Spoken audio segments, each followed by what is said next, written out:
Good morning student. आज हम हिंदी में चैप्टर 8 भिखारी रीड करेंगे, है ना। तो चैप्टर 8 भिखारी, ओके, स्टार्ट करते हैं। भिखारिन चैप्टर के लेखक हैं गुरुदेव रविंद्रनाथ टैगोर जी, है ना। तो ये जो चैप्टर है बहुत ही कहना चाहिए संवेदनशील, है ना। एक मर्मस्पर्शी चैप्टर है। देखते हैं इसमें क्या है। प्रस्तुत कहानी एक पुत्रवत्सला, है ना, पुत्रवत्सल दिव्यांग भिखारी, जो शारीरिक रूप से जिसके में कमी रहती है ना, दिव्यांग भिखारी के विश्वास के छले जाने और संघर्ष की संवेदनशील रचना है ना स्टोरी।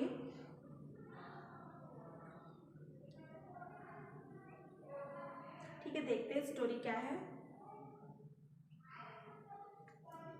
एक अंधी भिखारी रहती है ना, एक अंधी भिखारी जो मंदिरों में जाके भिक्षा मांगती है ना, मंदिरों में बैठे रहते हैं ना, वैसे ही वो भी अंधी भिखारी जो है, उसका कोई नहीं रहता, आगे पीछे कोई नहीं रहता, तो वो मंदिर में जाके भीख मांगती रहती, मंदिर में बैठ के भीख मांगती और अपना जीवन यापन करती, है ना। तो ऐसे ही उसका जीवन चल रहा था और एक दिन अचानक जो है एक बच्चा रोते हुए उसको मिल जाता है ना। तो वो तो अंधी रहती है, उसको देख भी नहीं पाती है, तो आस पड़ोस में सबको पूछती है वो किसका बच्चा, लेकिन कोई सामने नहीं आता और कोई ये नहीं बोलता कि ये मेरा बच्चा है। तो वो उसको अपने पास रख लेती है और उसका पालन पोषण करती है ना। और कैसे करती है? भीख मांगकर, है ना, भिक्षा मांगकर। तो भिक्षा मंदिरों में जाकर बैठकर वो भिक्षा मांगती है और वो भिक्षा मांग के, भीख मांग के वो अपनी एक पैसा इकट्ठा करके अपने बच्चे के लिए, है ना, जिसको वो पाली रहती है, अपने बच्चे के लिए जमा करती जाती है। तो अब जमा कैसे करती है? अपने घर में एक हंडी को नीचे जमीन के अंदर गड़ा के उसी में पैसा इकट्ठा करती रहती है। तो वो हंडी जो है भरने को आ जा रहता है ना, तो हंडी जो है भरने को आ जा रहता है, तो वो सोचती है कि मैं अब इस हंडी को यहाँ रखना मेरे लिए अच्छी बात नहीं, अगर किसी की नज़र पड़ गई तो इसको चुरा कर ले जाएंगे करके। फिर वो सोचती है कि वहीं काशी के में सेठ बनारसी दास, है ना, बहुत प्रसिद्ध थे। काशी में सेठ बनारसी दास बहुत प्रसिद्ध थे। वो लोगों का जमा पूंजी रखते थे और लोगों को कर्ज के रूप में पैसा धन देते थे, है ना। तो वो बहुत प्रसिद्ध थे, दान धर्म करने के लिए बहुत प्रसिद्ध थे। तो भिखारी भी बोलती है, सोचती है कि मैं भी उनके पास अपना जो जमा पूंजी है उनके पास रखवा कर निश्चिंत हो जाऊं, आ जाऊं, है ना। तो यही विचार करके, ऐसा सोच करके वो सेठ बनारसी दास के पास जाती है और बोलती है कि सेठ जी, तो उनको लगता है कि ये भीख मांगने आई है, तो इसको भगाओ, क्या है बुढ़िया, क्यों आई हो यहाँ से, जाओ। सेठ भिखारी बोलती है कि सेठ जी, मैंने भिक्षा मांग के कुछ पैसे इकट्ठे किए हैं, तो मेरे घर में ये सुरक्षित नहीं है, तो मैं आपके यहाँ इसको रखाने आई हूँ, आप इसको मेरी धरोहर के रूप में रख लीजिए, है ना। तो फिर उसका नाम उनके मुनीम जो रहते हैं उनको बोलते हैं कि इनका नाम लिख लो और कितनी राशि हो रही है ना, कितनी जमा राशि है वो लिख लो जमा खाते में, वही खाते में।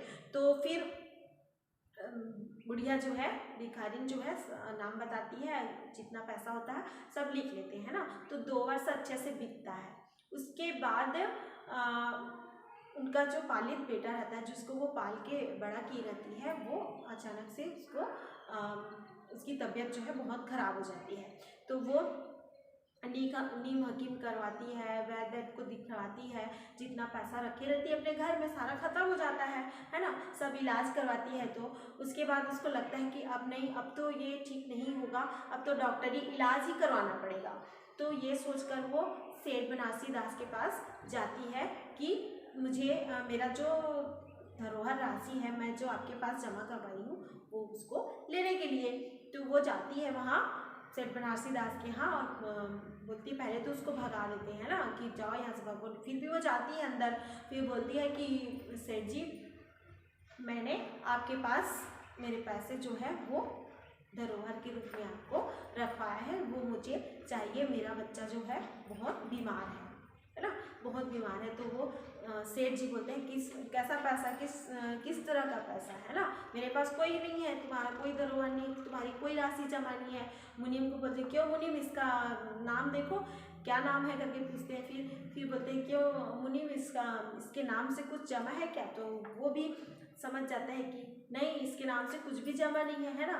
तो वो सेठ जी वहाँ पे अपना जो है लालच दिखा देते हैं और अपनी निर्दयता है ना, वो कितने निर्दयी इंसान है वो यहाँ पे दिखा देते हैं। एक भिखारिन की जो जमा राशि है उसको वो हड़प कर जाते हैं, लेकिन बुढ़िया जो है नहीं मानती कि मैं पैसा लेके जाऊँगी। फिर उसको वहाँ से धक्के मार के निकाल देते हैं। फिर वो घर आती है, उसका बच्चा जो है वो बुखार से उसका शरीर जो है तपते जाता है, दिन में दिन उसकी तबीयत जो है ख़राब होती जाती है और उसके पास पैसा नहीं रहता है इलाज करवाने के लिए।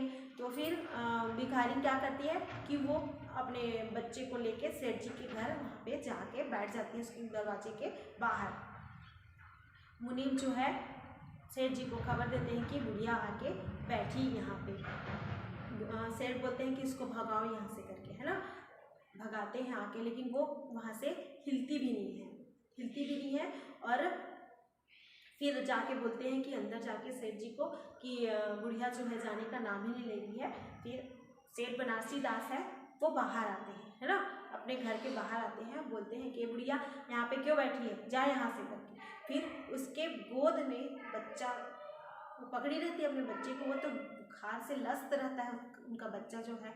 तो वो सेठ उनको देखते ही पहचान लेते हैं कि ये उनका खोया हुआ मोहन है ना, जो 7 वर्ष पहले से खो गया था, है ना।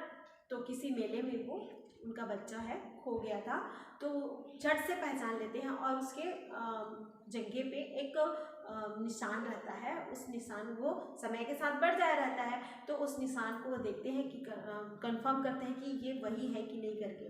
तो वो निशान भी यथावत रहता है ना।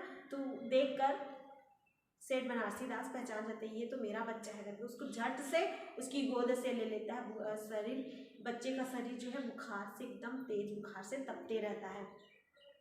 फिर सेठ बनारसी दास जी है अपने नौकरों को बोलते हैं कि तुरंत डॉक्टर बुलाया जाए, है ना, डॉक्टर को लेके आ जाए। भिखारी वहीं पे वो एकदम आश्चर्य से, मेरा बच्चा, एक तो मेरा पैसा भी नहीं दे रहे हो, है ना, और मेरा बच्चा भी छीन लिए, मेरा बच्चा दो करके वो वहीं पे रोने लगती है ना, वहीं से बैठे रहती है। फिर डॉक्टर को बुलाते हैं, डॉक्टर जो है उनका इलाज करते हैं, जिस तरह का ट्रीटमेंट उनको करना चाहिए उनको अच्छे करने के लिए वो ट्रीटमेंट करते हैं। बच्चा थोड़ा सा होश में आता है, फिर माँ करते करते वो फिर से, है ना, वहाँ पे बेहोश है, क्योंकि उसको भिखारी को वहाँ से भगा देते हैं, वो अपने घर आ जाए रहती है ना, गिरते पड़ते अपने घर आ जाए रहती है। तो वहाँ पे उसका शरीर भी तपते रहता है बुखार से, है ना। भिखारी अपने घर आ जाए रहती है और बच्चा जो है थोड़ा सा उसको इलाज से होश आता है, तो वो माँ करते करते फिर बेहोश हो जाता है वो। फिर सेठ बनारसी दास जो है भिखारी के पास आते हैं और उनसे क्षमा याचना करते हैं, उनके पास गिड़गिड़ाते हैं, उनके पैरों में गिड़गिड़ाते हैं कि चलो भिखारी, तुम्हारा बच्चा जो है वो मर रहा है ना। तो वो भी भिखारी भी गुस्से से बोलती है कि मरता है तो मरने दे, मैं भी मर रही हूँ ना, उसको भी तेज़ बुखार रहता है, उसका शरीर भी तपते रहता है, मैं भी मर रही हूँ और हम दोनों मरेंगे और वहाँ जाके ऊपर जाकर हम दोनों माँ बेटे रहेंगे, है ना, हमें कोई रोकने वाला नहीं रहेगा, हम माँ बेटे एक साथ रहेंगे। क्योंकि वो उसको पाली पोसती रहती है, उसका स्नेह रहता है उससे, है ना। अब भिखारी है, कैसे करके अपने बच्चे को पाली होगी, उसका स्नेह रहता है ना। और क्या बोलते हैं, हाँ, वो उसका स्नेह रहता है। सेठ बनारसी दास जी आते हैं और गिड़गिड़ाते हैं, वो जाने से मना कर देती है। फिर उनके बहुत मिन्नतें करने के बाद भिखारी जो है जाती है वहाँ और जब बच्चा माँ माँ चिल्लाते रहता है ना, बेहोशी की हालत में माँ माँ आवाज़ देते रहता है, तो भिखारी माँ उसको लेके जाते हैं ना, टांगे में लेके जाते हैं, सेठ बनारसी दास जी टांगे में बिठा के लेके जाते हैं। तो वहाँ पे भिखारी को आवाज़ देती है कि हाँ बेटा मैं यहाँ हूँ, है ना। तब जो है बच्चे को होश आता है, और होश आने के बाद वो धीरे धीरे करके ठीक होने लगता है। ठीक होता है उसके बाद, है ना, ठीक होता है धीरे धीरे करके। वो जब पूरी तरह से ठीक हो जाता है तब भिखारी फिर अपने घर वापस आ जाती है ना। अब मेरा यहाँ कोई काम नहीं है, मैं अपने घर जाती हूँ करके वो आ जाती है वापस, है ना। तो जब वो आती रहती है तो सेठ बनारसी दास जी उनको एक धन से भरा पोटली देते हैं, है ना। पोटली देते हैं और इनको भिखारी को बोलते हैं कि ये लो भिखारी, इसको तुम रखो, ये तुम्हारा है। तो भिखारी जो है इसको दे देती है कि क्या है ये, कैसा पैसा है, मैं नहीं लूँगी इसको, है ना। ये तो मैंने उसी बच्चे के लिए इकट्ठा किया था, जिस बच्चे को आप अपना बोल के ले लिए, उस बच्चे के लिए मैंने इसको इकट्ठा किया था, आप उसी को दे दीजिए, है ना। तो यहाँ पे भिखारी श्रेष्ठ बन गई, महान बन गई, और सेठ बनारसी दास जो जिसके पास इतनी धन संपदा होने के बाद भी एक भिखारी की तरह वो याचना करता है भिखारी से, और अपने पुत्र को प्राप्त करता है ना। तो ये है इसका स्टोरी। और यहाँ पे भिखारी की ममता जो है ना, उस बच्चे को, उसकी ममता जो है उस बच्चे को जीवित करती है। तो ये स्टोरी बहुत अच्छी स्टोरी है ना। Chapter complete. Thank you.